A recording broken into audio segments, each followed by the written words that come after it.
يسجل في مرمى الريال هدف جميل جدا في الدقيقة 7 من زمن شوط المباراة الثاني. نتابع الكرة ملعوبة من كويريرو لياروليم لمحمد زيدان أخذ سلقادو وأخذ معاه جبرايل هينز في النص وأخذ غارسيا كمان وسدد الكرة على يسار حارس المرمى البولندي جيرزي دوديك، والكرة في المرمى جميلة في الزاوية البعيدة. جيرزي دوديك يتفرج عليها يناظرها يطالعها.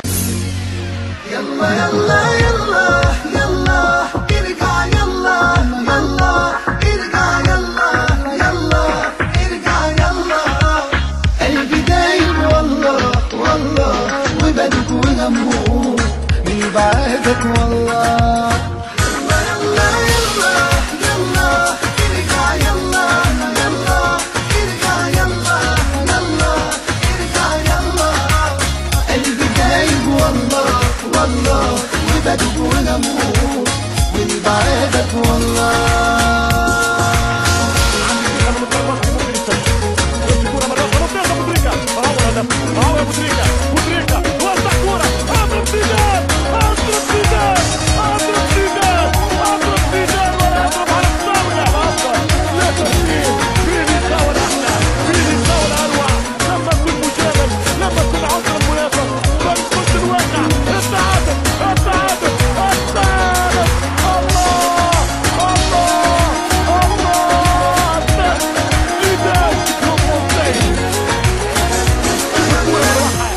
شوف بعيد وقعها زيدان تعالها بودريجا تعالها المصرية نعم قلبي دايب والله والله وبدك ونموت من بعدك والله.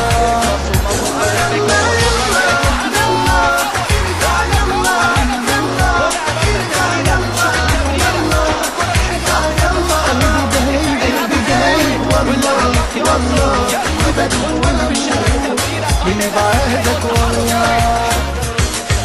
يلا سيدي ارجع يلا عيني ارجع يلا روحي ارجع يلا قلبي دايب والله والله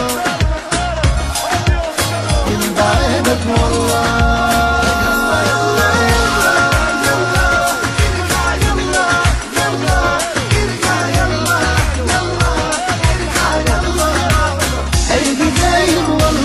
والله وبدك ونموت